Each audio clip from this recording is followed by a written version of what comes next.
Leitura comentada do livro Um Curso em Milagres, comigo, Luciana. Capítulo 15. Um Instante Santo. Seção 11. O Natal como fim do sacrifício.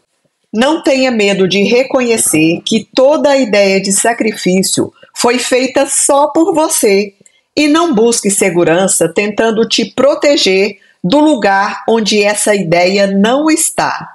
Que no meu entendimento aqui, essa ideia não está no mundo externo, e sim no mundo interno. Os teus irmãos e o teu pai tornaram-se muito amedrontadores para ti, e você quer barganhar com eles por uns poucos relacionamentos especiais, nos quais pensa ver alguns restos de segurança. Não tente manter mais à parte os teus pensamentos e o pensamento que te foi dado. Quando são reunidos e percebidos onde estão, a escolha entre eles não é nada além de um gentil despertar e é tão simples como abrir os olhos à luz do dia quando não tem mais necessidade de sono. Que lindo isso, né? Vamos retomar aqui. Ele trouxe que por nós estarmos buscando segurança para nos proteger no lugar onde ela não está, que é fora, né? Os nossos irmãos e o nosso Pai Criador tornaram-se muito amedrontadores para nós. Nós temos medo, né, do que o outro pode fazer comigo, do que Deus pode fazer com a gente.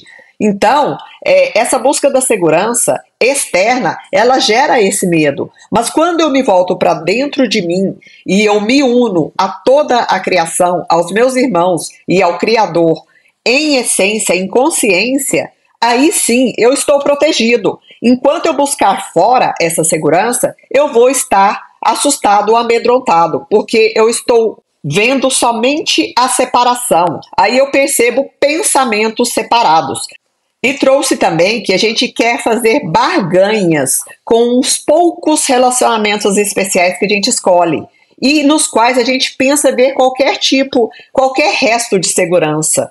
Como se o fato da gente se apegar apenas a algumas poucas pessoas fosse nos trazer segurança, nos trazer salvação.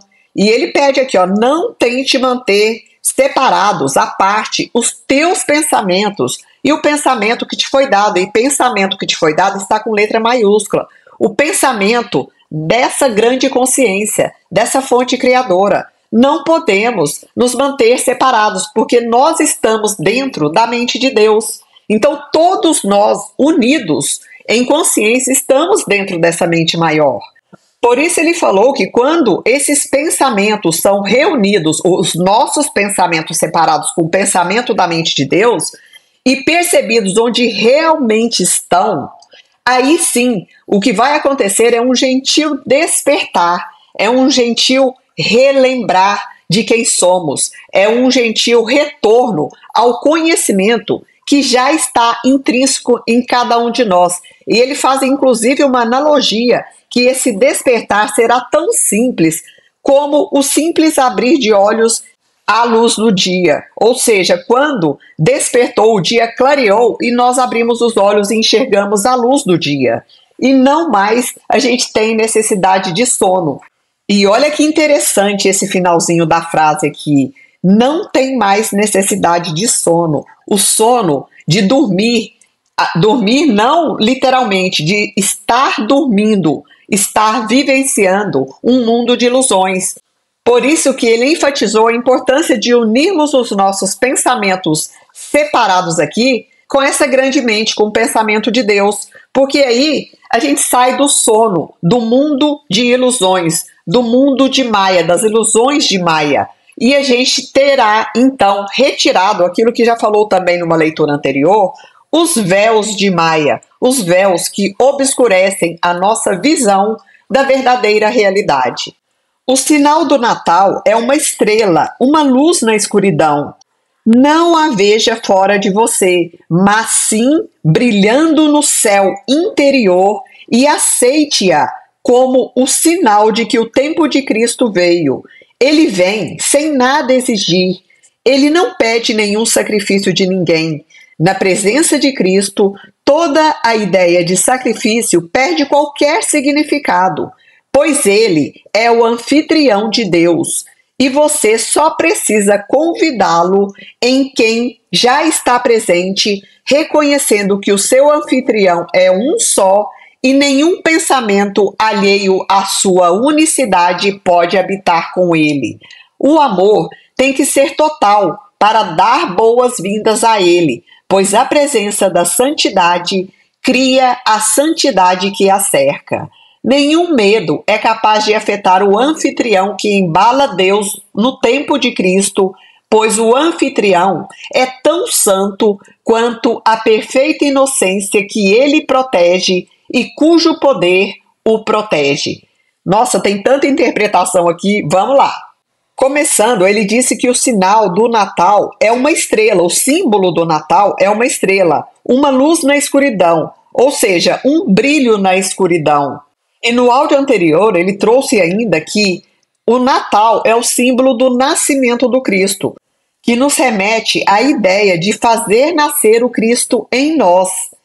Aí, continuando, não a veja fora de você, não veja essa luz fora de você, mas sim brilhando no céu interior e aceite-a como sendo o sinal de que o tempo de Cristo veio. Essa luz, essa perfeição está em cada um de nós. E ele trouxe que o Cristo, que é essa luz que já está em nós, vem sem nada exigir. Ele não pede nenhum tipo de sacrifício a ninguém. E na presença de Cristo aqui está com letra maiúscula, toda ideia de sacrifício perde qualquer significado, porque eles não querem que a gente se sacrifique, muito pelo contrário. Deus, Jesus Cristo, o Espírito Santo, espera que nós vivenciemos aqui a abundância divina, a prosperidade máxima, a alegria, o perdão, a extensão do amor, a paz. Mas a gente se apega a conceitos equivocados aí, a ideias e pensamentos limitantes, e a gente não consegue ter clareza desse outro nível de realidade. E olha que bonito que ele trouxe, pois ele, o Cristo, é o anfitrião de Deus. Então, Cristo aqui trazendo essa ideia de cristalino, de transparente, de verdadeiro, algo que nos conecta com a verdade. Esse é o nosso ser crístico que precisa ser manifestado. E trouxe também aqui, e você só precisa convidá-lo, convidar o Cristo em quem você já está presente, reconhecendo que o seu anfitrião é um só e nenhum pensamento alheio à unicidade pode habitar com ele. Nenhum pensamento direcionado para o ego pode habitar com essa presença crística em nós, porque nós já somos unos, já estamos na unicidade, só que a gente está com a lente distorcida, enxergando somente separação. A frase seguinte que ele falou é que o amor tem que ser total para dar boas-vindas ao Cristo, pois a presença da santidade cria a santidade que a cerca. O amor tem que ser incondicional, tem que ser sem limites, tem que ser estendido, porque aí a presença da santidade em nós, reconhecida e vista, ela cria a santidade no nosso entorno. E aí sim, a gente começa a entender a sacralidade da vida. Nenhum medo é capaz de afetar o anfitrião que embala Deus no tempo de Cristo, pois o anfitrião é tão santo quanto a perfeita inocência que ele protege e cujo poder de Deus o protege.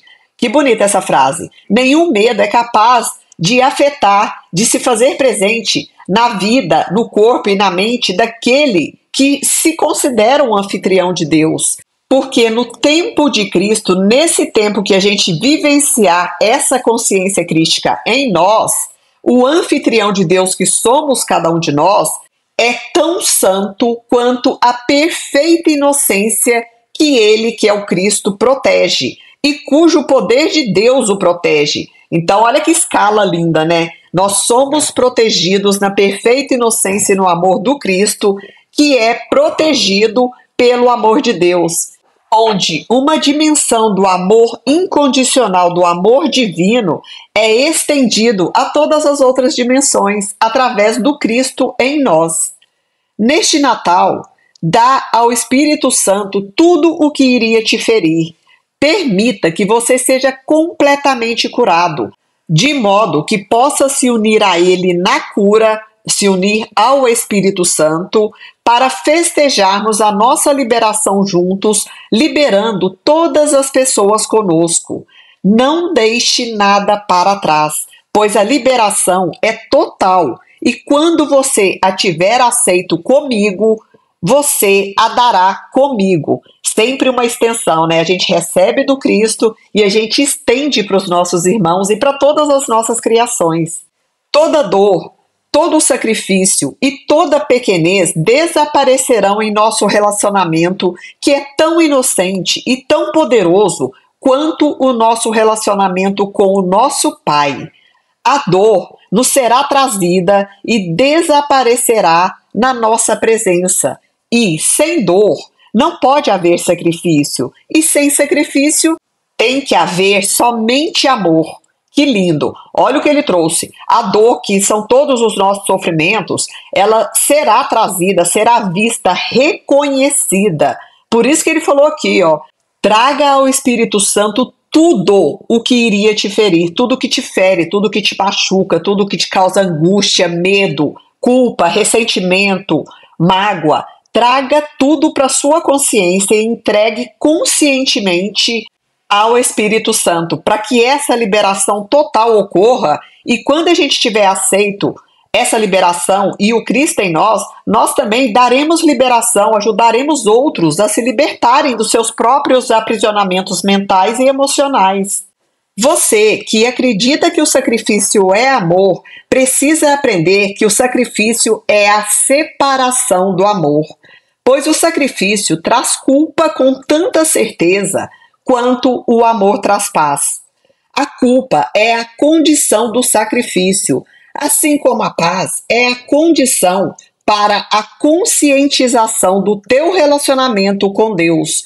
Que coisa, né? Como precisa ser repetido isso daqui para que entre na nossa mente o quanto é importante liberar a gente mesmo, os outros e o mundo da culpa. Porque fala tantas vezes nesse livro aqui, olha que a gente está apenas no capítulo 5, são 33, e até aqui, que não chegou nem na metade, ele falou de culpa quase que o tempo todo. A liberação da culpa é essencial para a nossa conexão com a nossa essência divina e com Deus. E mesmo repetindo muitas vezes aqui, quantas vezes durante o nosso dia a gente ainda não entra em pequenos processos de culpas aí?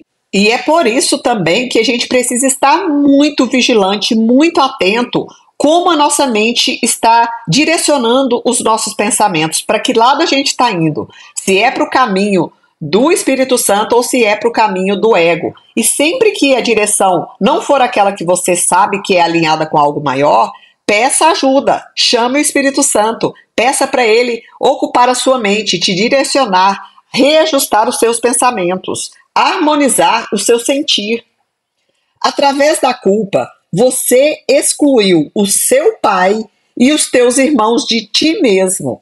Através da paz, você os chama de volta, reconhecendo que eles estão onde o seu convite lhes pede para estar. Aquilo que você exclui de ti mesmo parece amedrontador, porque o medo é o dote, ou seja, a gratificação que você dá a si mesmo e tenta marginalizá-lo, embora ele seja parte de você. Que coisa, né, gente? O medo é a gratificação que a gente coloca, dá pra gente mesmo, e ao mesmo tempo a gente tenta condenar esse medo, embora ele tenha sido uma decisão nossa, uma escolha nossa. E olha a pergunta que ele traz agora. Quem é capaz de perceber uma parte sua como indigna e ainda assim viver em paz consigo mesmo?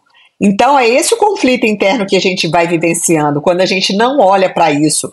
Porque por mais inconscientes que nós estejamos nessa vida aqui, nós temos uma parte que é perfeita, uma essência divina, vinculada com a verdade. Então, é isso que gera os conflitos que a gente não entende no nível racional. Porque a nossa alma, que é esse aprendiz aqui, que está buscando se tornar melhor a cada dia, aprender a amar, estender o amor, se tornar melhor a cada passo dessa jornada aqui, ela vai o tempo todo tentar nos trazer de volta para o caminho da paz, do amor, da unidade. E a gente tem um outro lado que fica brigando, que quer ir para o ataque, para a condenação, para o julgamento, para as culpas e para os medos. Isso causa muitos transtornos que a gente ouvindo aqui às vezes não tem a dimensão do quanto isso é profundo em cada um de nós. Por isso que tem uma frase que eu gosto muito que diz: conhecereis a verdade e a verdade vos libertará. Porque tem tanta coisa oculta aí que a gente nunca teve acesso, mas que agora tem acesso. Principalmente aqui, ó, através de um curso em milagres, está trazendo muita clareza. Então a gente começar a olhar para isso, vai gradativamente nos levando para os nossos caminhos de cura. E ele traz mais uma pergunta.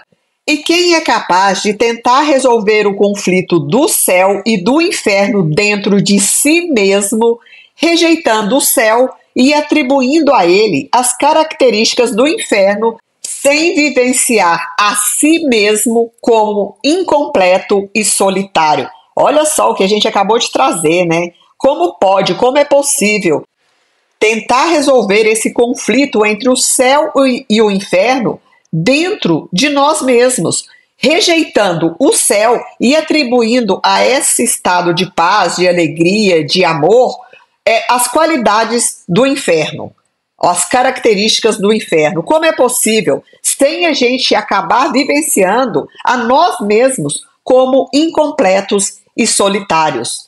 Que reflexão profunda, porque sempre que a gente negar a nossa luz, a nossa perfeição, o céu, o estado de consciência chamado céu, nós vamos achar sim que estamos solitários aqui sozinhos e que somos seres incompletos.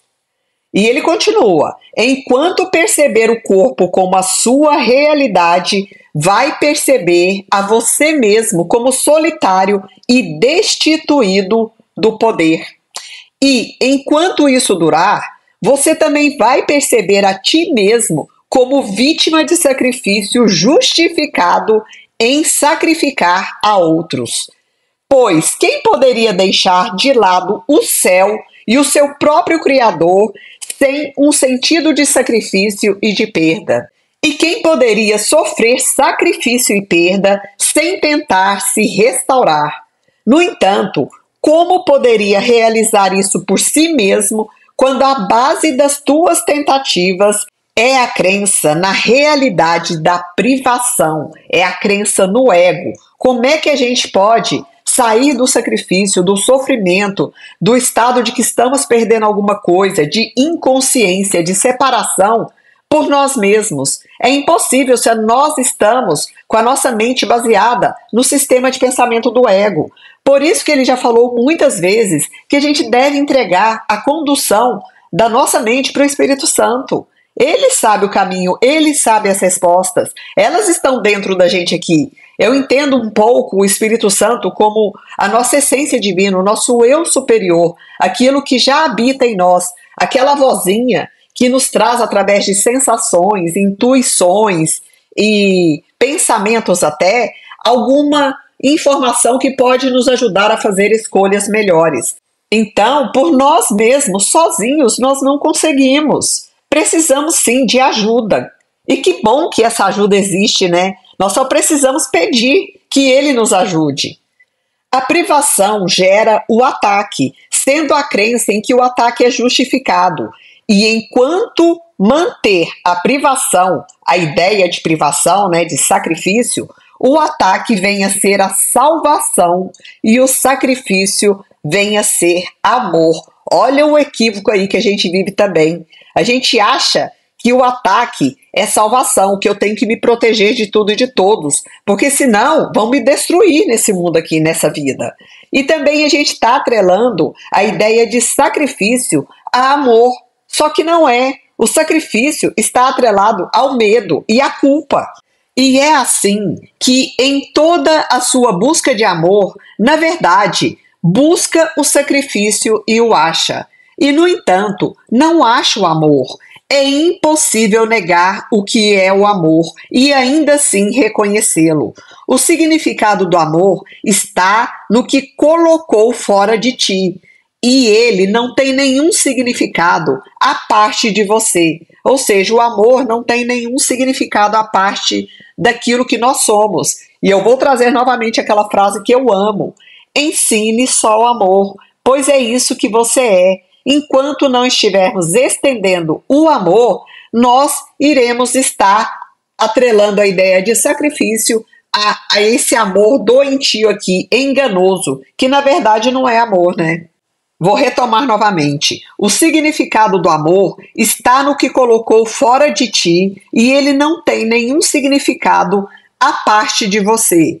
É o que prefere guardar que não tem significado, enquanto tudo que quer manter longe de você retém todo o significado do universo e mantém um universo unido em seu significado. A menos que o universo esteja unido em você, ele estará separado de Deus, e ser sem ele é ser sem significado. Olha que bonito que trouxe. O universo inteiro tem que estar dentro da gente. Está dentro da gente, na verdade, mas a gente não reconhece. E a menos que esse universo esteja unido em cada um de nós aqui, ele estará separado de Deus. E ser sem Deus é ser sem significado. No instante santo, a condição do amor é satisfeita, pois as mentes estão unidas sem a interferência dos corpos, e onde há comunicação, há paz. Novamente, reafirmando, a comunicação, a extensão é sempre da mente, sempre, nunca é feita através de corpos. Por isso, no instante santo, a condição do amor, ela é satisfeita na unicidade, na união das mentes. O príncipe da paz nasceu para restabelecer a condição do amor, ensinando que a comunicação permanece ininterrupta, mesmo se o corpo é destruído, desde que não veja o corpo como meio necessário para a comunicação. Olha que lindo! O príncipe da paz, o Cristo em nós, nasceu para restabelecer a condição do amor, ensinando que a comunicação permanece contínua, mesmo se o corpo é destruído, mesmo com a morte. A comunicação é ininterrupta. A morte não é o fim, porque a nossa alma, ela continua a jornada dela. Então, desde que a gente também não acredite que o corpo é o fim, né? Que o corpo é o único meio para a comunicação. Porque se a gente acreditar nisso, é isso que vai acontecer na nossa manifestação aqui enquanto seres humanos. Porque depois que a gente deixa o corpo físico, a gente volta a ter a lucidez, a clareza, o entendimento de que isso não era assim.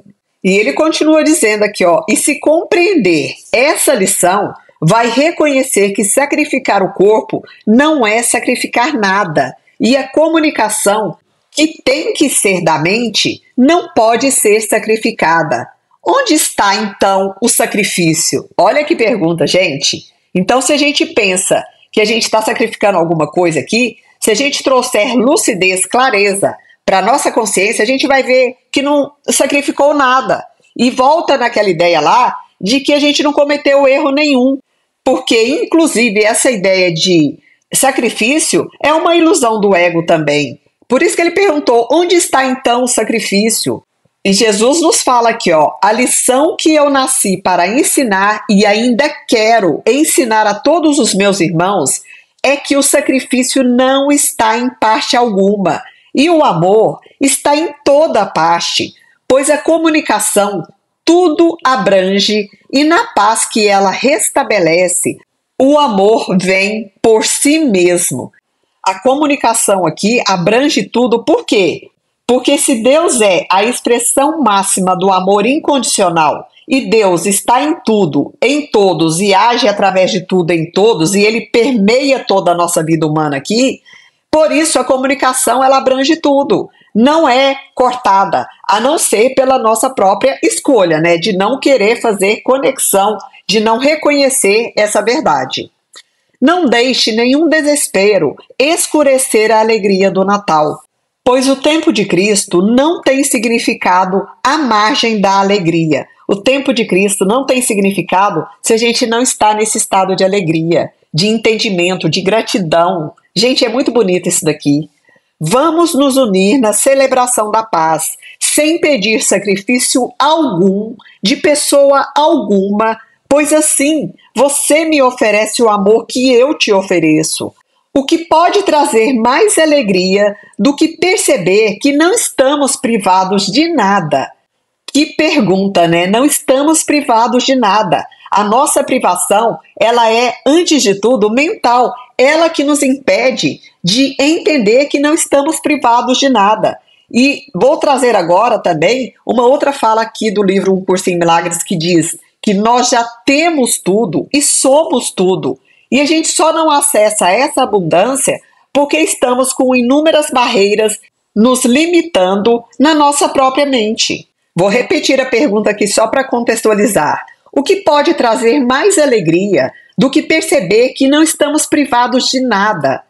Tal é a mensagem do tempo de Cristo, que eu te dou de forma que você possa dá-la e devolvê-la ao Pai que a deu a mim. Aqui novamente aquele estado, né, de extensão. Deus deu ao Cristo e Cristo dá para a gente também e a gente tem que dar, estender aos nossos irmãos. Pois no tempo de Cristo a comunicação é restaurada e ele se une a nós na celebração da criação do seu Filho. Deus oferece gratidão ao anfitrião santo que quer recebê-lo e que o deixa entrar e habitar onde ele quer estar, que é no nosso altar interno, no nosso templo sagrado. Nossa, eu acho isso tão bonito.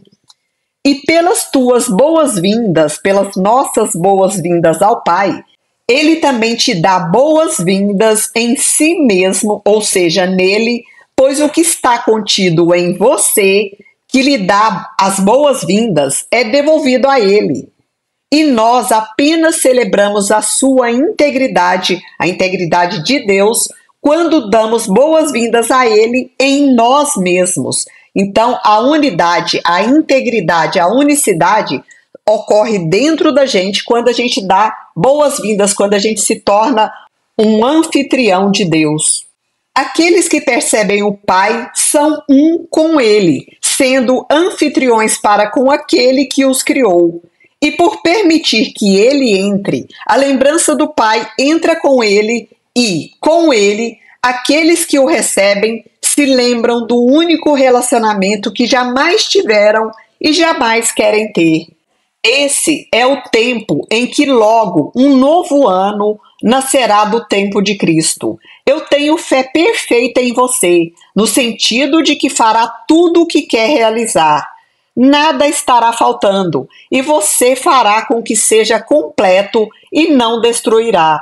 Diz então ao teu irmão. Agora ele vai trazer uma fala que a gente deve falar para os nossos irmãos. Isso aqui tanto verbalmente quanto em pensamento. Então vamos lá. Eu te dou ao Espírito Santo como parte de mim mesmo. Eu sei que será liberado, a não ser que eu queira te usar para me aprisionar. Em nome da minha liberdade, eu escolho a tua liberação, porque reconheço que nós seremos liberados juntos. É sempre um dar e receber. Assim começará o ano, em alegria e liberdade. Há muito trabalho a fazer e nós temos estado muito atrasados. Essa frase ela mexe muito comigo, porque uma vez que eu ouvi ela, isso ficou na minha mente. Então, toda vez que eu percebo algum tipo de distração do meu caminho, eu tento voltar para essa realidade aí, para esse entendimento de que há muito trabalho a fazer e nós temos estado muito atrasados. Por que estamos atrasados no nosso processo evolutivo? Porque temos estado também muito distraídos com os pensamentos do ego, com os pensamentos que nos levam a fazer coisas que não estão alinhados com aquilo que há de mais nobre, de mais puro, de mais sagrado e íntegro em nós. Então, enquanto a gente continuar nessa mentalidade distorcida, a gente vai sim continuar atrasado no nosso processo evolutivo. E aí, em algum momento, a mamãe dor, né, chamada vida, vai nos dar uma rasteira. Aí vem uma doença, um acidente, uma perda, que pode ser financeira, pode ser emocional, pode ser em qualquer sentido assim na nossa vida, para nos ajudar a acordar e a entender que tem algo além dessa vida aqui, que tem algo maior que controla tudo, que rege tudo, que move tudo. Então, voltando aqui, ó, há muito a fazer e nós temos estado muito atrasados. Aceita o instante santo enquanto este ano nasce e toma o teu lugar por tanto tempo vago no grande despertar. Olha que lindo, gente.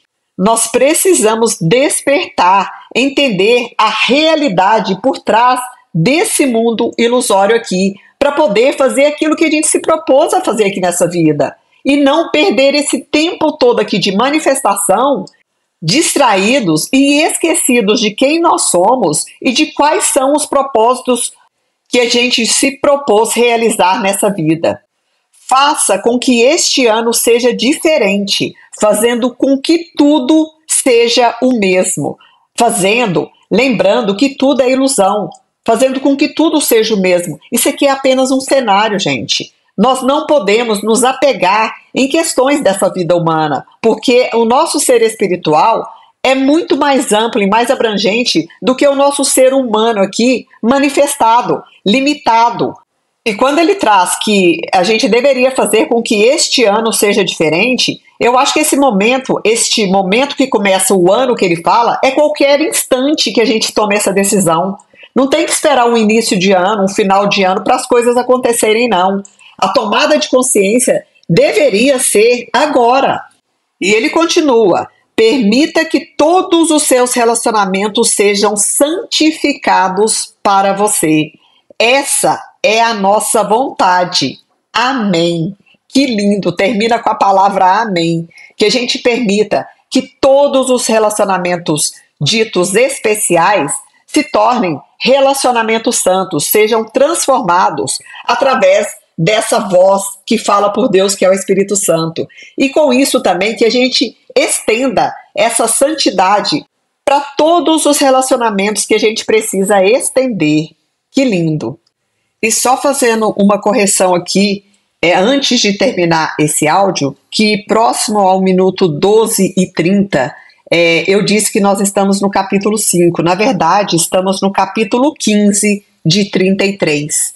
Fim da leitura do livro-texto.